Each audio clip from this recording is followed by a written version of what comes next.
begins its 26th annual holiday party, Saturday, December 9th, featuring live entertainment, celebrity appearances, plus food and drinks. There is a cover charge for this party of the season, but not if you're one of our special guests. All you have to do is go to our website at KBLA1580.com and sign up. That's it, that's all. Just sign up at KBLA1580.com and you could win entrance to the soiree of the season. But whether you win or not, get a ticket, support the kids, and come join us on the red carpet in your semi-formal club attire and celebrate the season with KBLA Talk 1580 and the Terry Claiborne Foundation as we collect toys for the youth in our community. That's Saturday, December 9th, 1110 South La Cienega Boulevard, just south of Olympic. It's a holiday party with a purpose. I'm Terry Claiborne. It's going to be a party. Come hang out with us.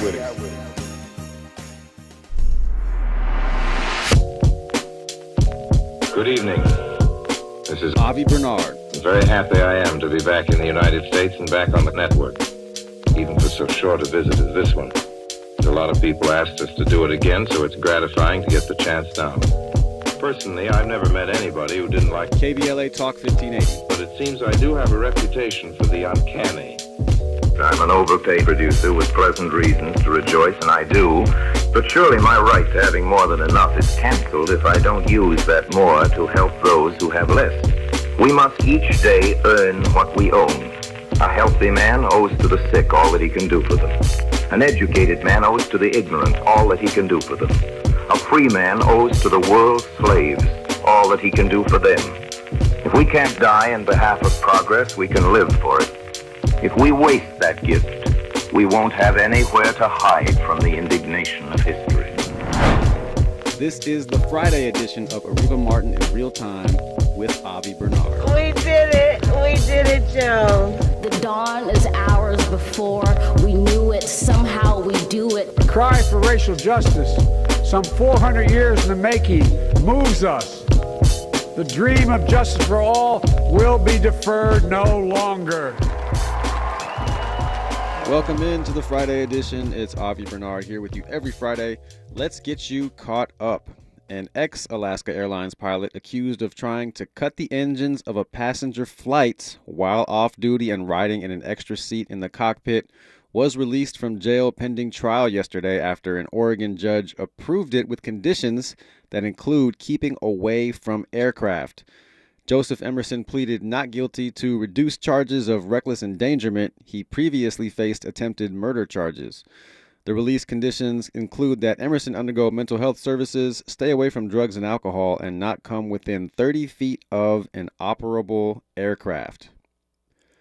The man behind the shooting spree at the University of Nevada, Las Vegas, was a former professor in North Carolina who spent much of his time in the classroom talking about his obsession with Las Vegas and had peculiar ways of working, according to former students and one of his former graduate assistants. 67-year-old Anthony Polito fatally shot 3 people and wounded a 4th Wednesday at UNLV, where he had applied for a teaching job in 2020 but was not hired. Polito mailed letters to nearly 24 various university personnel throughout the country before the attack. The letters were sent without a return address and with a white powder substance. A specific motive for the shooting is unclear, as details about Polito's life are still emerging. 3 Decatur, Alabama police officers have been fired and a 4th has been suspended following the fatal shooting of a man as his truck was being repossessed in September, according to the city's mayor. Police fatally shot 39-year-old Steve Perkins outside his home early September 29th as a tow company attempted to repossess his truck. Video showed police yelling, quote-unquote, "get on the ground," almost immediately before they opened fire. 3 officers were fired and a 4th, who was involved to a lesser degree, was suspended, Mayor Tab Bowling said at a news conference. Decatur police said that the tow company called them around 1:30 a.m. and that a tow driver said they had tried to repossess a truck, but that they fled after they were confronted by someone with a gun. Officers and the tow driver then went to Perkins' home, and Perkins emerged with the handgun, according to police. But a spokesperson for Perkins' family has said that from the neighbor's security video that they saw, it looked like an ambush of him not even knowing who was in his yard, And according to a spokesperson, it is a dark neighborhood and no police cars were visible. An appeals court has largely upheld the gag order against Donald Trump in the federal election subversion case, saying he can be barred from talking about witnesses as well as prosecutors, the court staff, and their family members. But the court said the gag order does not apply to comments made about special counsel Jack Smith and narrows the prohibition Trump had for speaking about witnesses in the case, which is a change from the original gag order.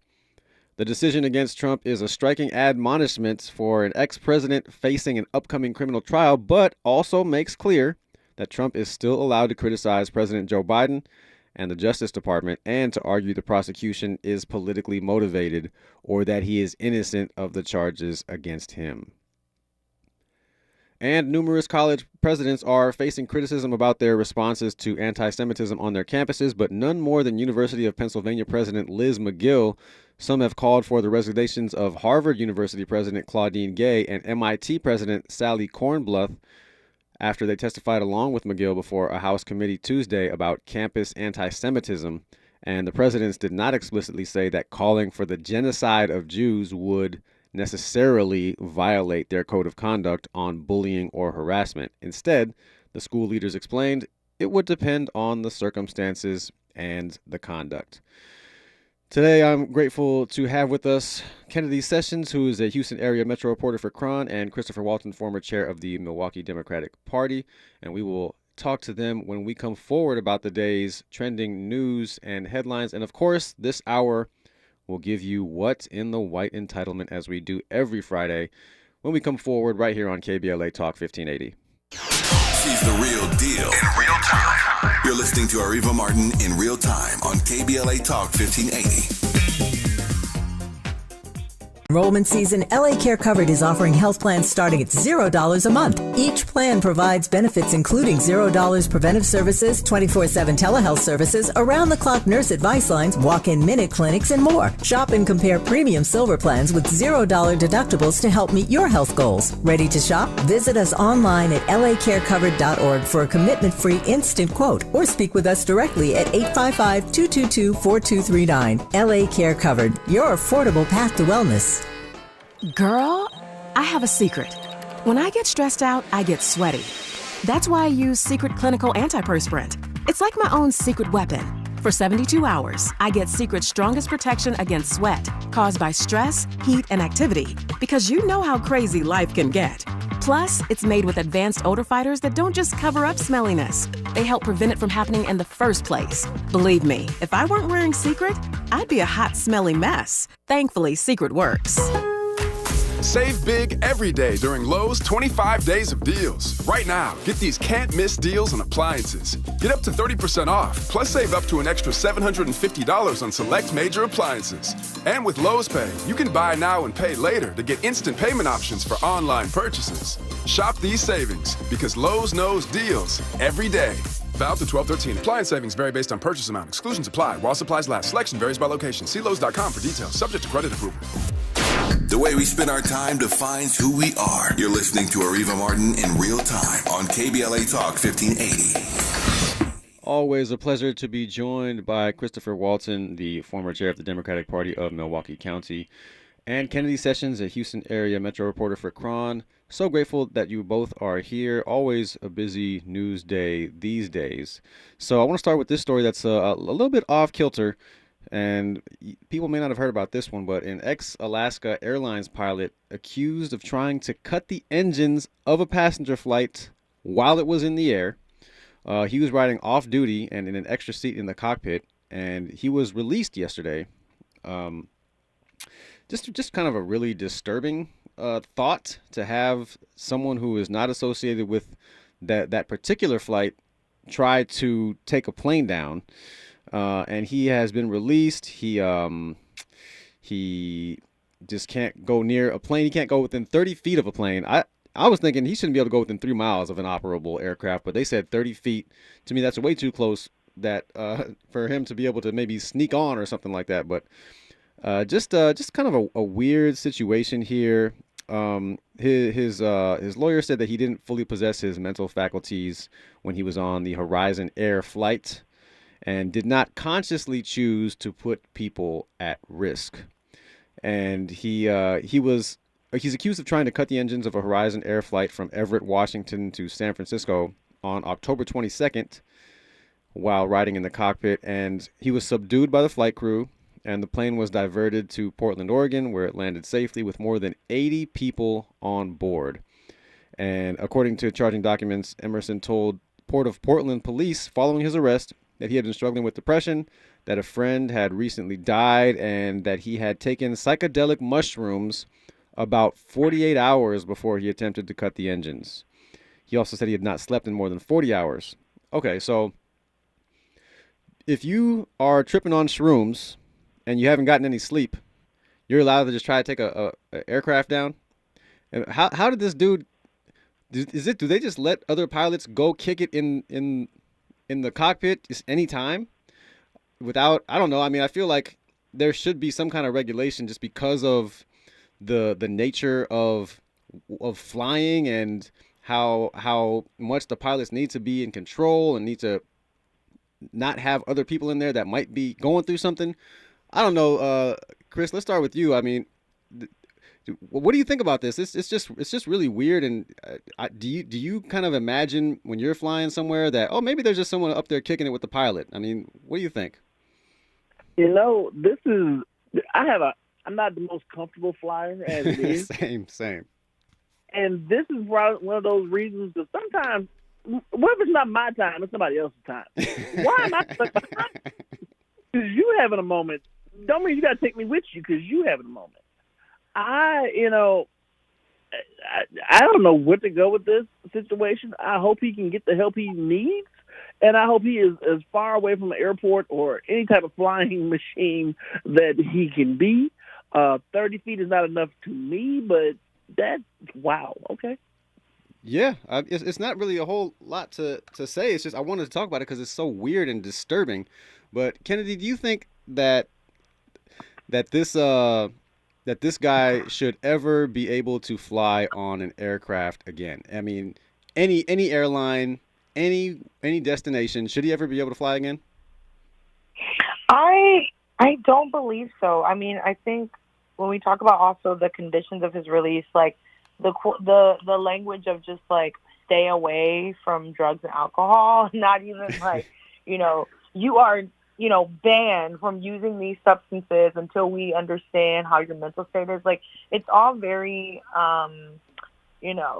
cloudy and like very just the way that the system works. It's really concerning. And this man, the 30 feet rule from an aircraft, I also don't even know what that means. So does that mean that he can never be on an aircraft again? Does that mean that he just gets to be a little bit close? Like he gets to enter the airport but not get on the plane? Like how does it, how is it going to work? And then when we talk about how he blamed it on shrooms and all these other drugs, I mean, there's a slew of drugs out there that has not pushed other people to mess with aircraft equipment. So all of it is just a big question mark, and it's concerning, to say the least.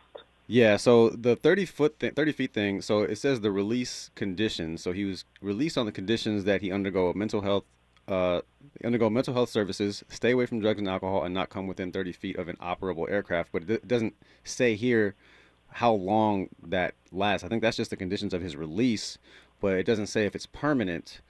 And so, this article, it's an article from NBC News, and it closes by saying, the averted disaster renewed attention on cockpit safety and the mental fitness of those allowed in them. Why do we need renewed attention on cockpit safety and the mental fitness of those allowed in them? Shouldn't that always be the top issue of those of people in cockpits and operating them is their mental fitness? Obviously, you have two things. You got the planes need to be mechanically sound, and you got the pilots need to be on their game. That's what we need more than anything to fly a plane. And of course, you still need air traffic control and making sure that everything the conditions are right for flying. But if you're talking about the actual plane and the people flying it, you need the pilot to be good and the plane to be good. And to say that the averted disaster renewed attention on cockpit safety and the mental fitness of those allowed in them, that is just bonkers to me, because if this had gone wrong, if the flight crew had not been able to subdue this man, and he had accomplished what he was trying to accomplish, which was cut the engines during a commercial flight with 80 passengers on board, and that plane had went down, this would have been talked about for a very long time. And just because the tragedy was averted doesn't mean that we shouldn't talk about it. So, I don't know. Any other thoughts on this, Chris, before we move on? This is definitely one of those. I guess we're doing the wasn't the white privilege segment a little earlier. Yeah, I guess we are. I mean, and I say it on the show sometimes that we could. I guess it's kind of the white privilege hour anyway. I mean, basically, is what it is. We talk about things that they get away with that we couldn't get away with most likely. But anything else from you, Kennedy, before we move on?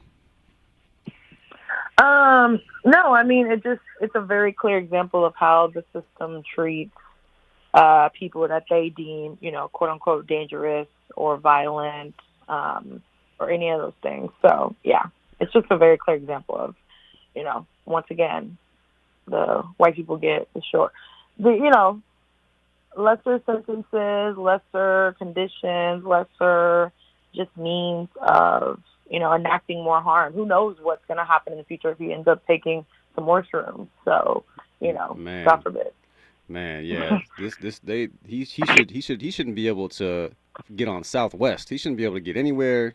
He shouldn't be able to fly down the street. Airport. Yeah. I'm like, I don't even want him to get inside the building. Right. Yeah. Exactly. They should put a picture of this dude on the airport walls, on every airport wall, say not allowed in the building. But well, let's talk about this mass shooting at the University of Nevada, Las Vegas, UNLV. Apparently, the shooter was a former professor in North Carolina, and he was, according to some of his former students, eccentric, even though he was somewhat popular. But there was a female student who claimed that he was always pursuing her and buying gifts for her and making her uncomfortable. And so I guess when something like that happens, you don't know that someone's going to be a mass murderer, but I don't know. It's just, and we always have this conversation whenever something like this happens about guns and gun safety. But I mean, this dude applied for a job at UNLV. He didn't get it. And he was, when he was in North Carolina, apparently he was, always talking about Las Vegas.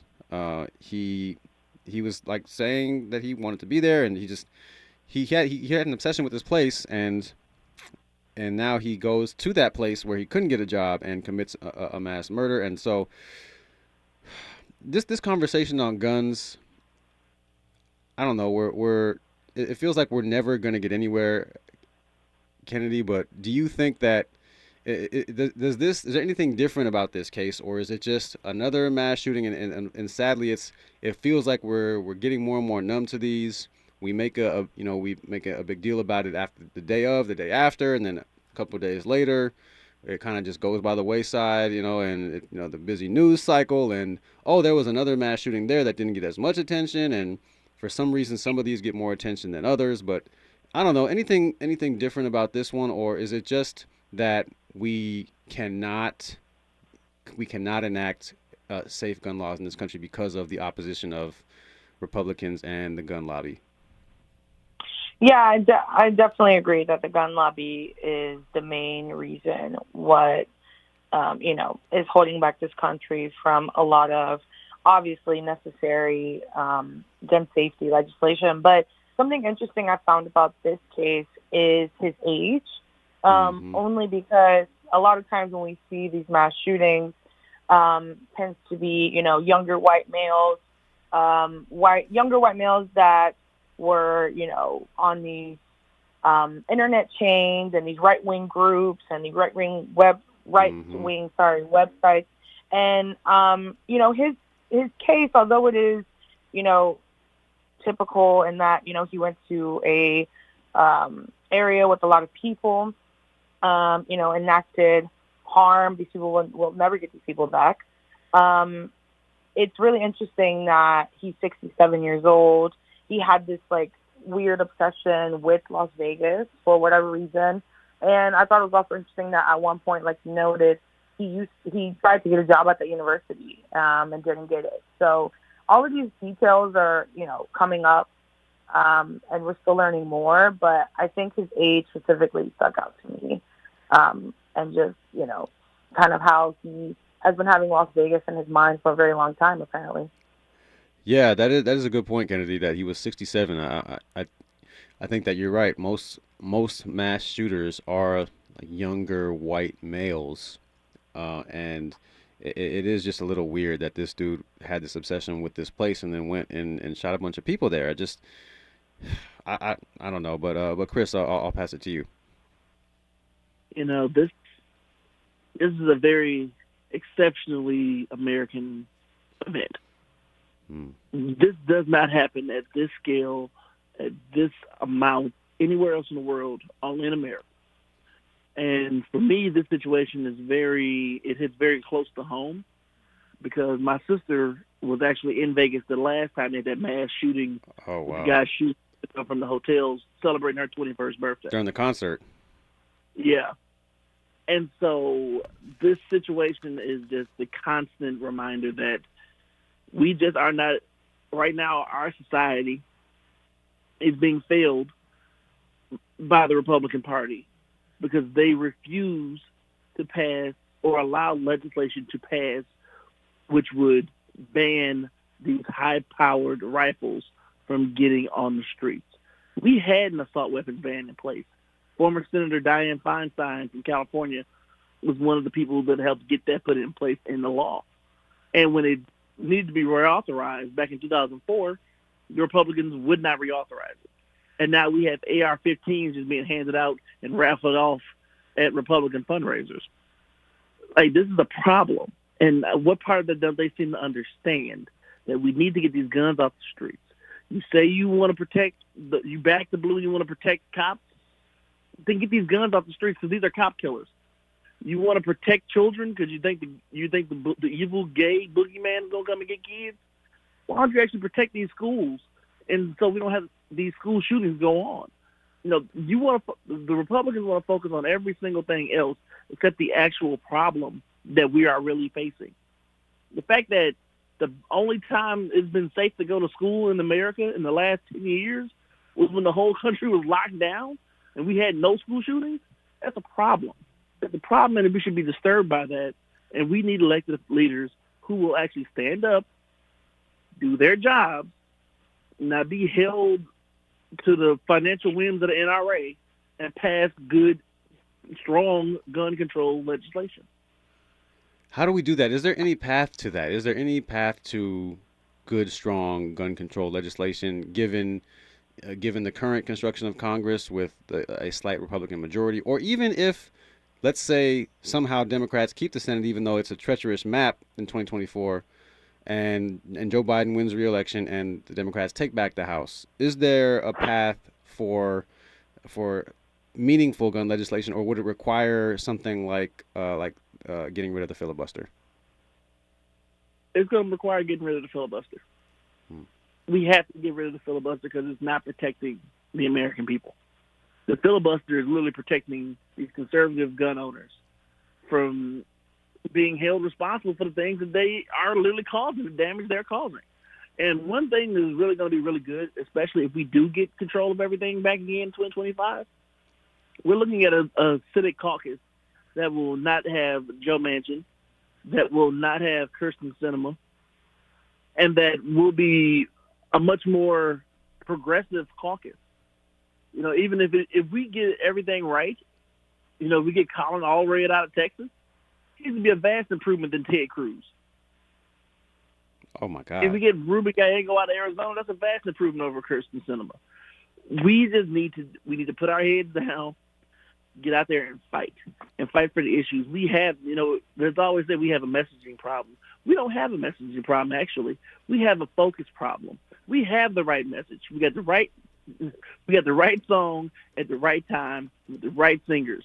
We just need to get out there and sing. We need to let folks know what the issues are, and that they support those issues. We support the majority of the people support the majority of Democratic policy issues. We support universal background checks. We support red flag laws. We support being able to take guns away from people who have shown that they have a mental instability. We support gun legislation that would ban people who have a history of domestic violence from getting guns. None of these are unpopular majority opinions.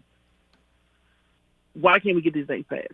Republicans are standing in our way, and next November we need to get out there and vote in every single state across this country to let them know how we feel.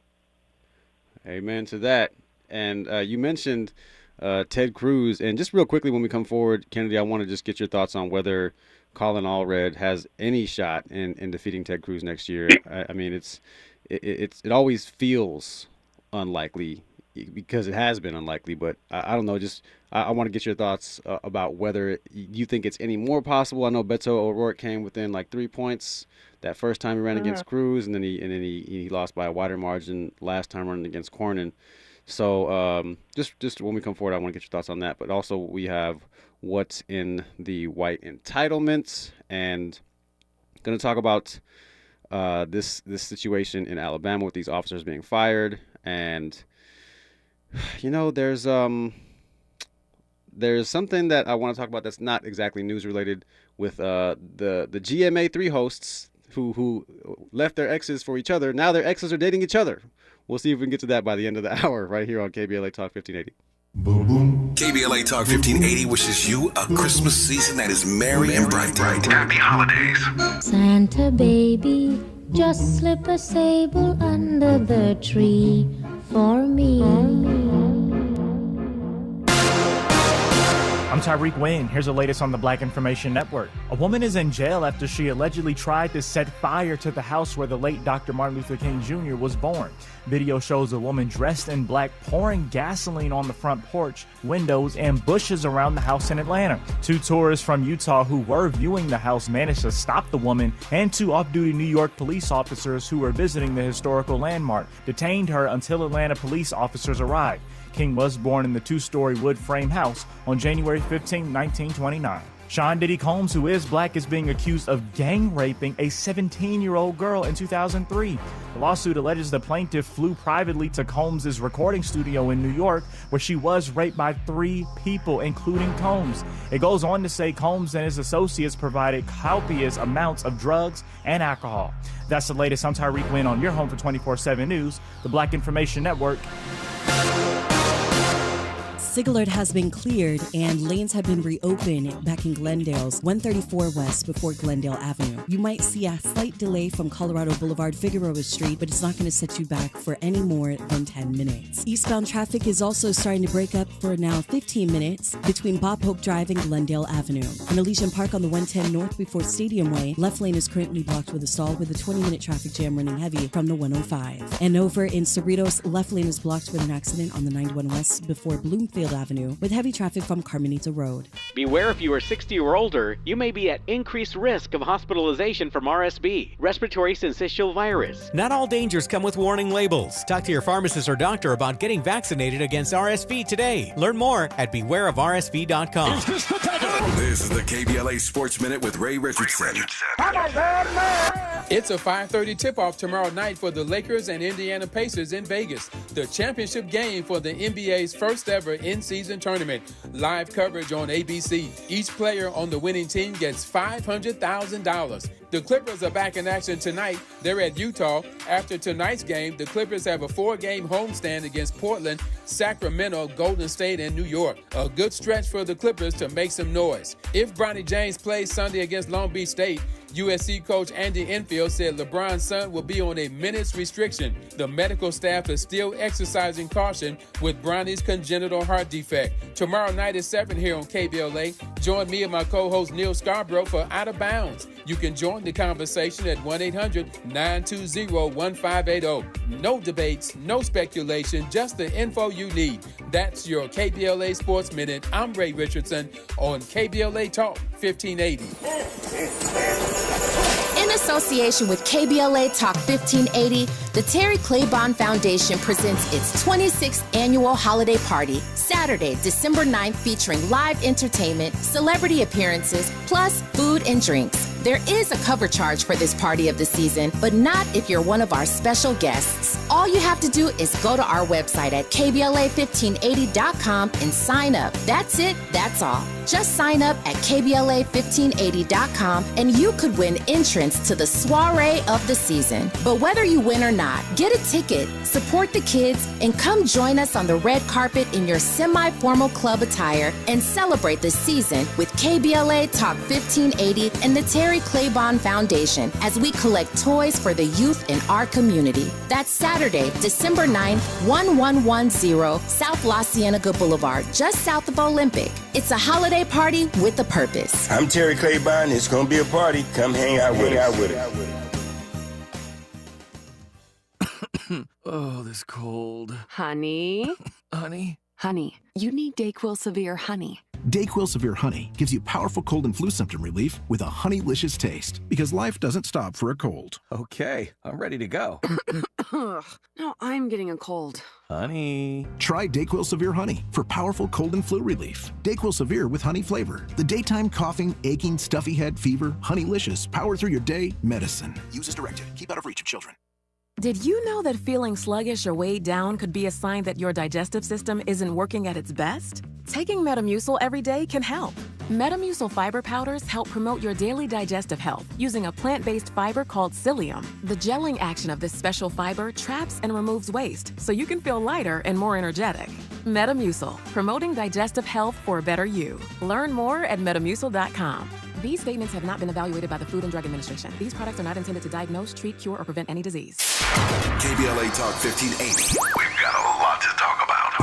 KBLA Talk 1580 believes in community empowerment. LA's 99 neighborhood councils form the grassroots level of the Los Angeles city government. The system was created to connect LA's diverse communities to City Hall. While neighborhood council board members are volunteers, they are also public officials elected to office by the members of their community. Neighborhood councils advocate on issues like homelessness, housing, land use, emergency preparedness, public safety, parks, transportation, and sustainability. They also provide local expertise on the delivery of city services to their various communities. Neighborhood councils are open to participation by anyone who is a part of the fabric of daily life in said community. This includes those who live, work, or own property or a business. If you are interested in stepping up to join your local neighborhood council, visit www.empowerla.org. That's empowerla.org. It's time to think globally, but act locally. This is a community call to action from KBLA Talk 1580. The present. Let's get back to more of Areva Martin in real time on KBLA Talk 1580. And we're back on the Friday edition of Areva Martin in real time. Avi Bernard here with you every Friday from 4 to 6 p.m. Pacific. And appreciate you whether you're listening here in LA on AM 1580 or on the free KBLA app, or listening to and watching us on YouTube. You can watch us live on YouTube. All right, always happy to be joined by Kennedy Sessions, Houston area Metro reporter for KRON, and Christopher Walton, the former chair of the Democratic Party of Milwaukee County. All right, my friends, let's get back to it. I just wanted to check in with you quickly, Kennedy, because you are in Houston. You do have the misfortune of having Ted Cruz as your home state senator.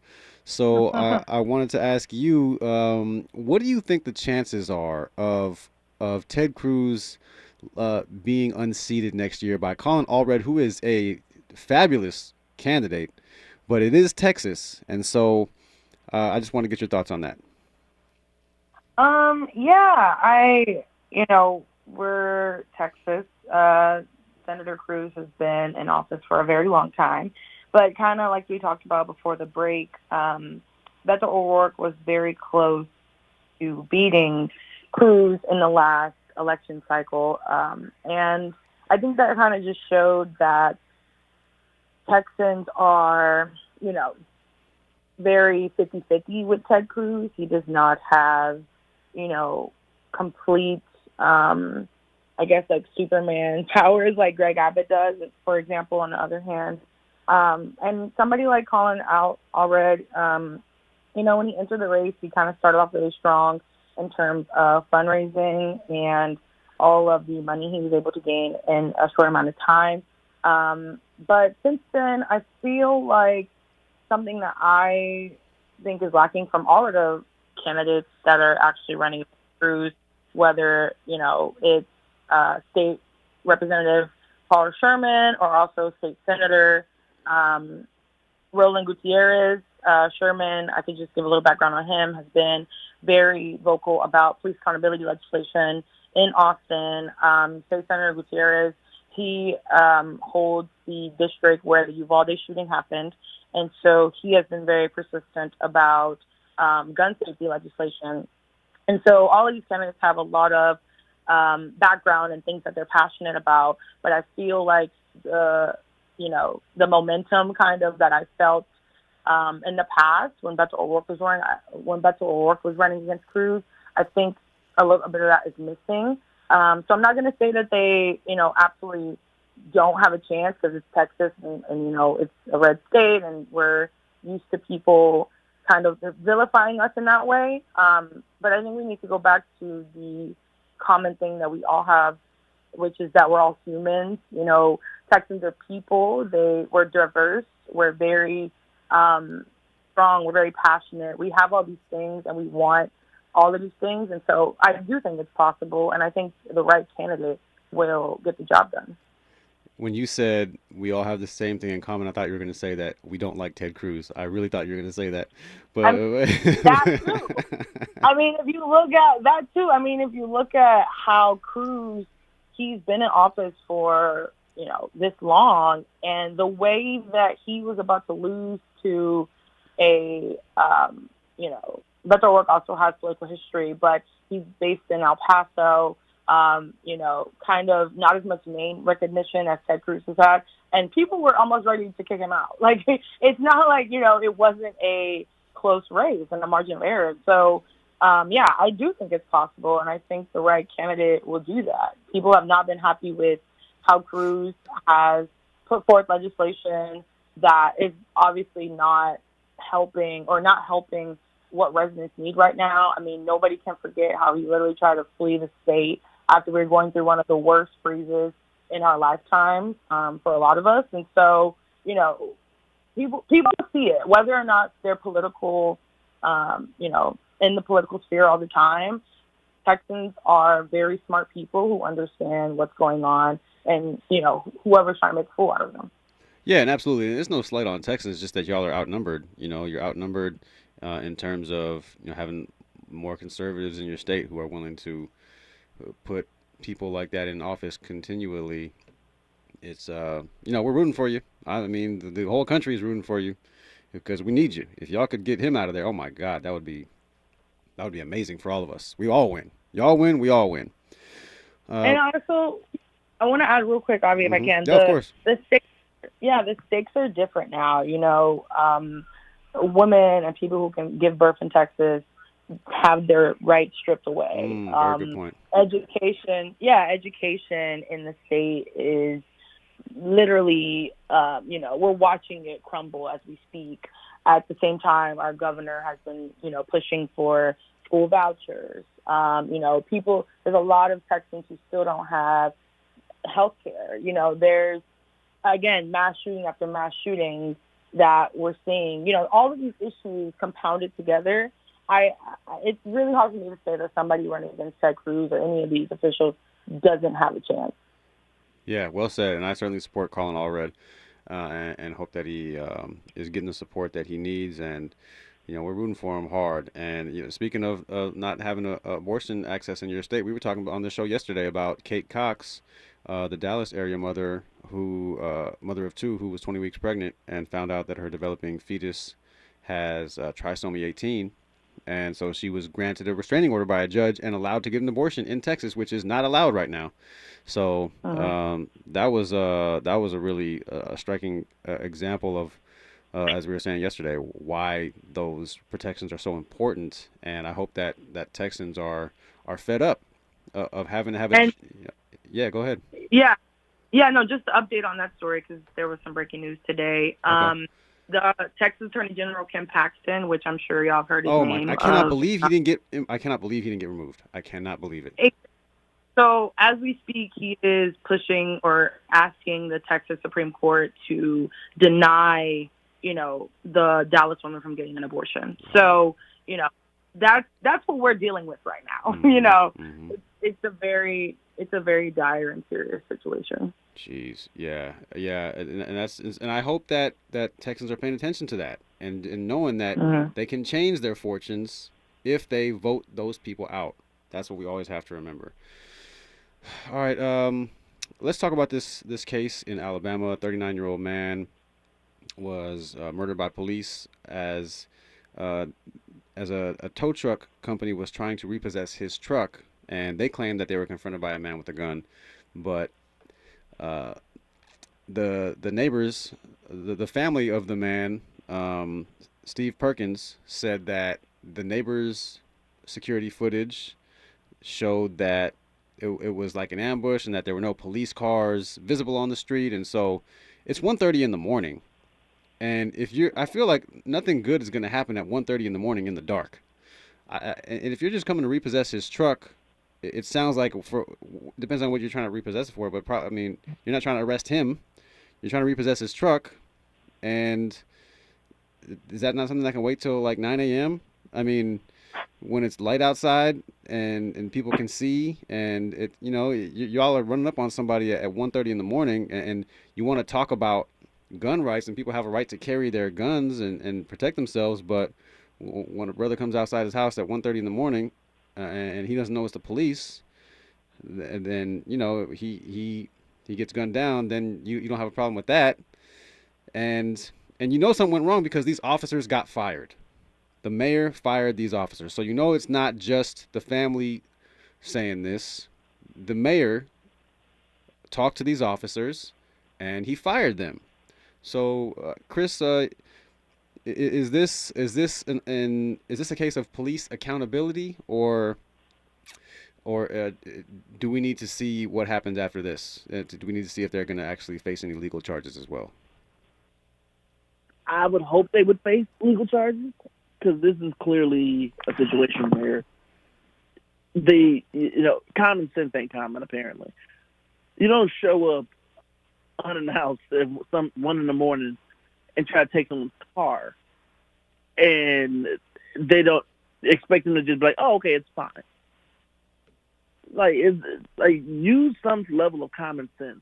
How would you feel if somebody walked up to you and did this to you? And so I hope they will be investigated. I'm not sure which direction that will go. I'm glad they were fired, but that doesn't mean that they won't just go off to the next city or the next county and get hired as police officers again. They'll be back on the street again. We need to change that. There's been people who have worked on that. I've worked on that particular issue, trying to get that passed when I ran for the Wisconsin State Assembly. We need to hold these police officers accountable for this situation that happened. Absolutely. And Kennedy, do you think we're starting to see more instances where mayors or police chiefs are feeling more comfortable at least firing the officers, even if we don't know if these officers are going to face criminal charges or not, but are we starting? This feels like it's starting to be more commonplace to me, where even if it's a slight difference, where okay, well maybe these guys will face some accountability, whereas before, maybe 10 years ago, 5-10 years ago, officers did something wrong. It's like, okay, well they're officers, something's going to happen to them. Is it the same thing now to you, or do you feel like that there is some progress being made? To me, it's more we're in a case of it's 2023, and people will get receipts. Everything is on video. Everything is on, on the phone. Like, we can see everything. There's a level of undeniability. Like, you can't tell me that I'm not seeing what I'm seeing right in front of my eyes. And so, and I think, a lot of these elected officials that they tend to be, they understand that their constituents feel the same way. And their constituents understand that people in a lot of the situations, like what happened to Mr. Perkins, they can put themselves in their shoes and say, hey, if this happened to me, 1 a.m. in the morning. Like, am I from him? How would they have treated, what? Right. Can we hold these people accountable? And yeah, I think there is some momentum there. Hopefully they keep it up. But I also think, I don't want to give them too much credit. Stuff like this has been happening in this country for a very long time, and they've decided to sit on their hands. And so I think now we're in a space where not only have people pushed for people to get justice who are killed by police officers unlawfully, I think we're at a place where you can't deny it. You can't deny what you're seeing right in front of your eyes and the facts, that are there. Absolutely. And we got to keep holding them to the fire. We got to keep talking about this kind of thing and making it known and letting them know that we see when this stuff happens and keep holding them accountable with our what we can do in publicizing it.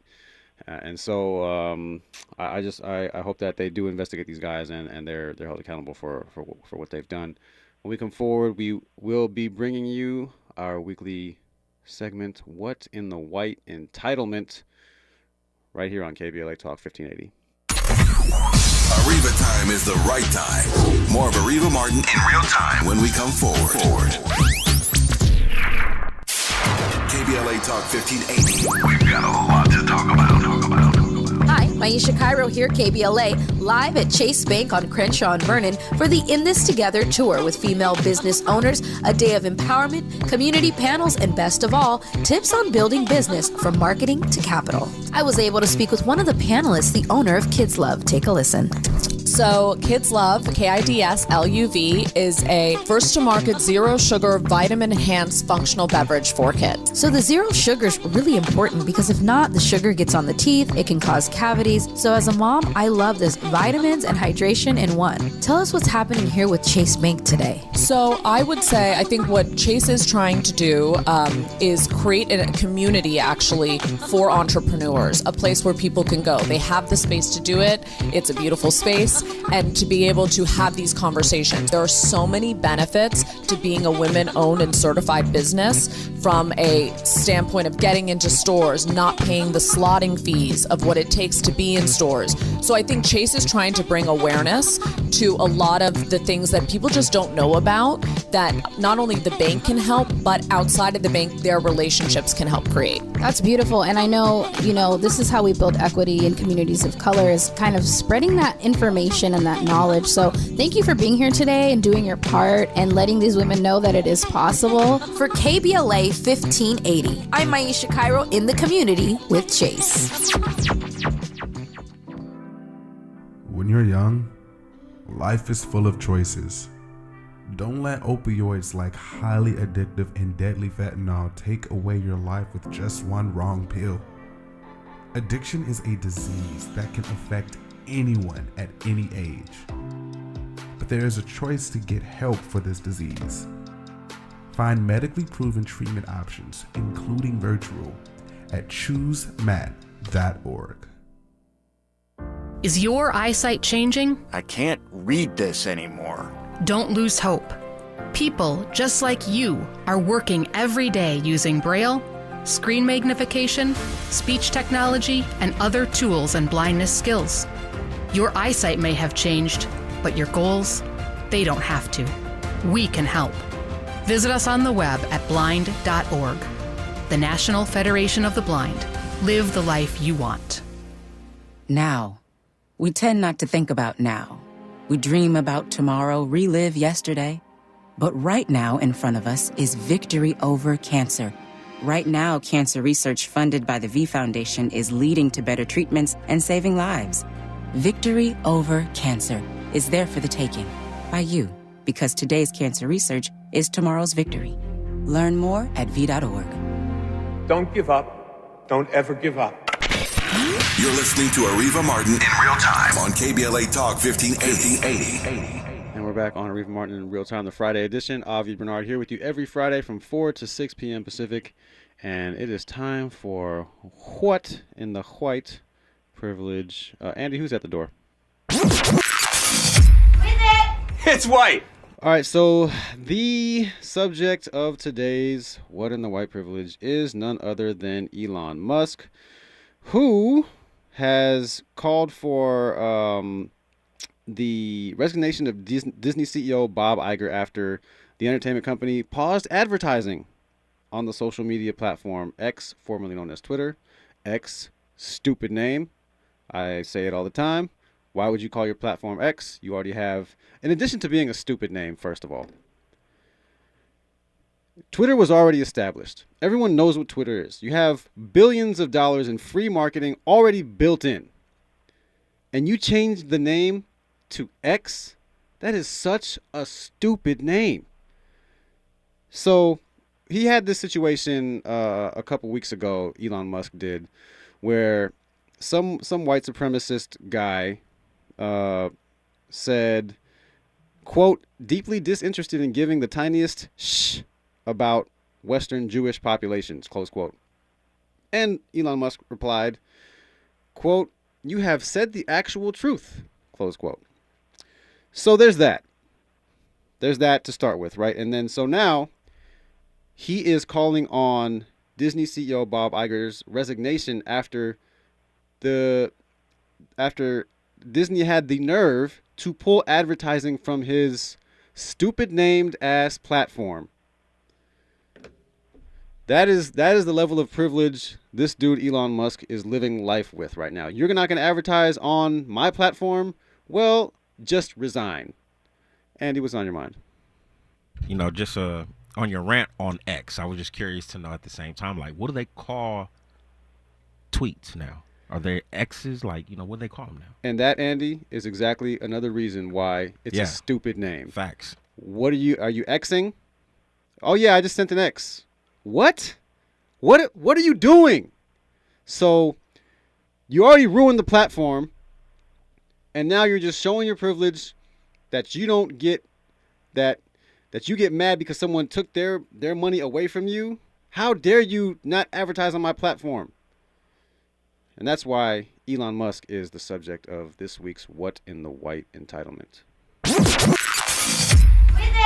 It's white. All right, guys, before we run out of time with you two fine people, I wanted to talk about this GMA3 situation. Okay, now I've not been into this. All right, I'm not a gossip person, but it just took a really funny turn for me today.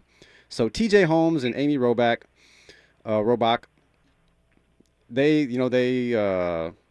they shattered the nation's imagination. I don't even know how to describe it. They took the nation by storm, whatever, when they were dating, the former GMA3 hosts. And now it turns out that their exes are dating each other. And the funniest part of this is that they are not happy about it. They, being TJ Holmes and Amy Robach, are not happy that their exes are dating each other, even though they were dating each other while they were still with their exes. So this seems to be a case of you don't get to be upset over that. But I wanted to go to you, Kennedy, and get your thoughts. I think it's hilarious, and I'm excited about it. That was the point. That was the whole point, guys. Got you. Yeah, no, I love it. I think that find love or receive love where you can find it. I think that people should date whoever they want, whenever they want, because they had no problem doing their dating on their other schedule. So, you know, I wish all four of them the best. And yeah, that's literally it. I think it's so funny, and it's definitely something that I didn't see coming in this timeline, but I'm very glad.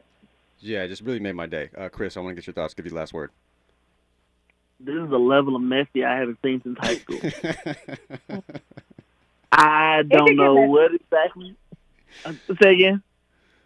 I said it could get messier for sure, but this is like top tier. Like, oh, okay, you know, like I got you. Don't worry. Right. It makes you wonder, like, was this going on before already? Was something else going on where somebody got upset, they was all together or something? I don't know what's going on, but this is just messy. I haven't seen since high school.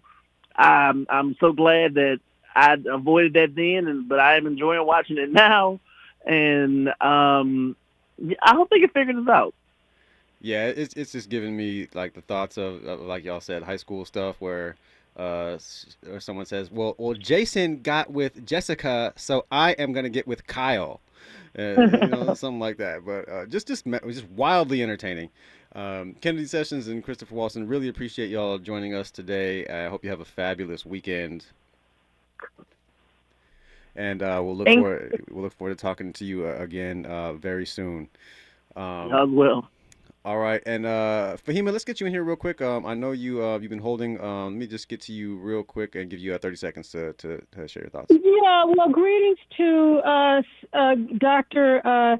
Sessions and Kennedy, and I'm still a proud member of Black Twitter. I just want to say the police normally do not go out on repos, and that's probably why they got fired. And it's not uncommon for them to repo the vehicle in the middle of the night because they generally engage in a sneak attack. So that's really what I wanted to say. Okay, thanks for that, Fahima. Pleasure to hear from you. All right, so we will when we come forward, we're gonna have an emergency meeting of the group chat. The Friday group chat is going to be in effect with Dr. Sean Fletcher and Danny Griffin will be here with us for the Friday group chat. Lots going on in sports, and we're gonna have our group chat fellows here with us right after this news, traffic, and sports update on KBLA Talk 1580. KBLA 1580 Santa Monica. I'm Tyreek Wayne. Here's the latest on the Black Information Network. The Atlanta Falcons are honoring the 1998 Super Bowl team on Sunday. It marks 25 seasons since Atlanta made its first appearance in the big game, which was won 34-19 by Denver. Former players Jamal Anderson, who is black, and Chris Chandler are among those from the 98 team that will be at Mercedes-Benz Stadium. Atlanta will be playing Tampa in another NFC South Division game. The lineup for ABC's Dick Clark's New Year's Rocket Eve with Ryan Seacrest 2024 is being revealed. Ludacris, Doche, Paul Russell, who are all black, Green Day, and more are